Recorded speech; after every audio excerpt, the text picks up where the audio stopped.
Oregon and Ohio State is going to set up in the lead up to the game to be one of the best games of the college football season. Coming into the year, I predicted it could very easily be a number one versus number two matchup.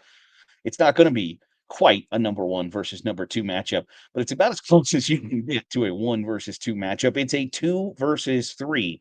But when you go through what is going to decide the Bucks and Ducks,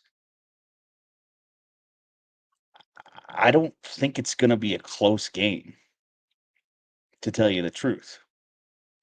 You go position by position, each side of the football, what gives you a ton of confidence?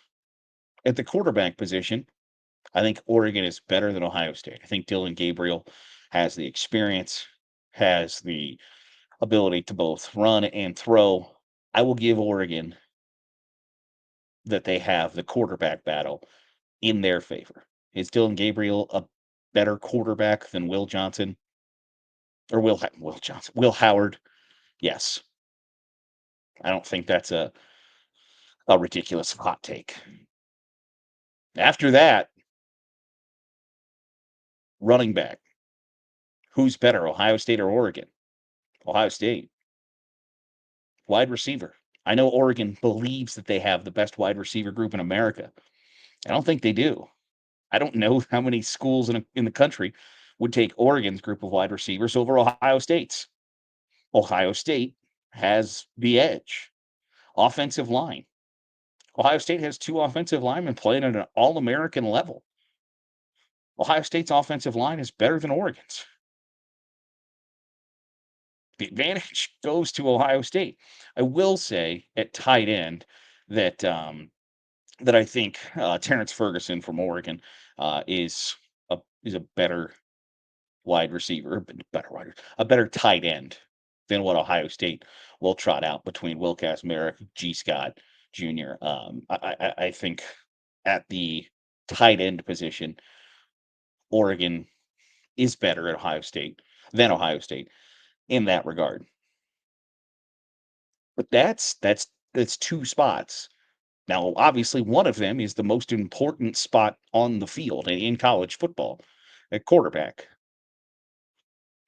But if you think that the running backs, wide receivers, and offensive linemen are better for one side than the other, by the way, it's not a gigantic discrepancy between Will Howard and Dylan Gabriel. Dylan Gabriel is slightly better than Will Howard.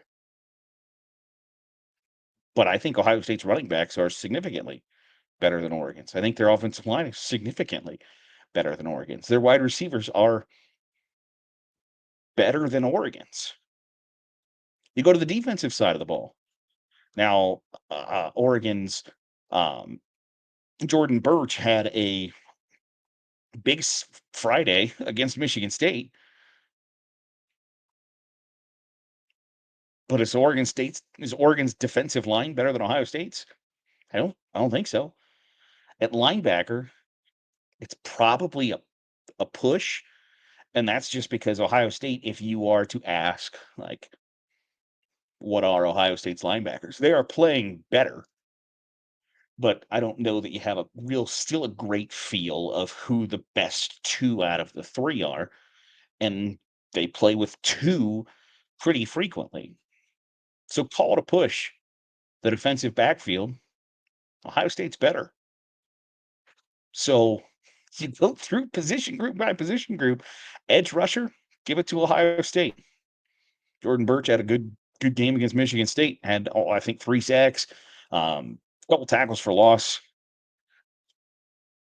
But I still think JT Tuimoloau, Jack Sawyer are a better combo than one really good defensive end for Oregon. So when push comes to shove, I don't think Oregon is better in many situations. Is Ohio State's rush defense better, or Ohio State's rush offense better than Oregon's rush defense? Yeah. Is Ohio State's passing offense better than Oregon's pass defense? Yeah. Is Ohio State's pass rush better than Oregon's pass block? Probably. I don't think this is a close game. I think Ohio State wins by 2 or 3 touchdowns, and I know that there are people who want it to be a tight back and forth explosive shootout. I just don't see that happening.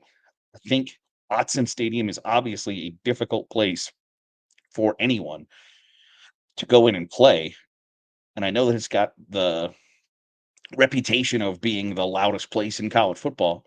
It's got 60,000 seats. Ohio State plays in front of 100,000 fans at home, and then on the road at Michigan, on the road at Penn State. I don't know that 60,000, despite being rabid, are is gonna be all that intimidating to Ohio State, to tell you the truth. So when you look at a number 2 versus number 3 matchup, which I don't think is gonna fit the bill of the Georgia Ark or Georgia Alabama or Georgia Texas or potentially Ohio State Penn State in a couple of weeks. I don't think it's close. I think Ohio State comes in, controls Oregon kind of from start to get go. You put the coaches together. At best, you can call it a push for Oregon. You can call it a push. Dan Lanning doesn't have as much experience at the head job as Ryan Day does. And while Dan Lanning is highly regarded as a head coach, I don't know how many people would put Dan Lanning above Ryan Day in that aspect, the offensive coordinator spot. Chip Kelly's going to win a lot of battles. And who's the better offensive coordinator? I don't think it's a particularly close game. I just don't. I think when you start putting all of those factors together, where the maybe Oregon's biggest advantage is when you look at teams from the Big Ten who are traveling more than 2 time zones, those schools that are doing the traveling have not performed well at all. That might be Oregon's biggest advantage because having an advantage at quarterback and tight end and being the home team in a relatively small stadium aren't the advantages that you think they are. So I don't see how it's viewed as anything other than going into the game, and I'll be the first to tell you that I'm wrong. If I'm wrong, I'll meet you back here on Sunday and tell you, "Boy, I sure got that one wrong." But I just don't see how Oregon, who doesn't stop the run very well, is going to match up against the nation's best backfield combo. I don't see how you equate that, how you put off several weeks of struggling against the run, and then one of the country's best rushing offenses and 2 of the best running backs in America come to your place. I don't equate that to a bunch of success. I think Ohio State wins like a 38-20 game where it's never really close, never really in doubt. Oregon might, put it together a drive in the start of the 4th quarter or whatever to make you think that it's gonna shrink, but I just don't see how it's anything other than a kinda commanding Ohio State victory. But we'll see on Saturday. It should be, an interesting one to watch, and if I'm wrong, like I said, I'll be the first one to tell you that. That'll do it for today's episode of the Daily Huddle. Appreciate you making us a part of your day, however it is, wherever it is you're doing so. If you are watching on YouTube, want to drop a comment, give me your score prediction in the comments down below. If you're watching on YouTube, hit the subscribe button. Make sure you're getting all the great college football content we're pumping out. If you are listening on the podcast feed, drop a 5-star review. It goes a long way in helping out the channel. I'll see you Sunday for another episode of the Daily Huddle.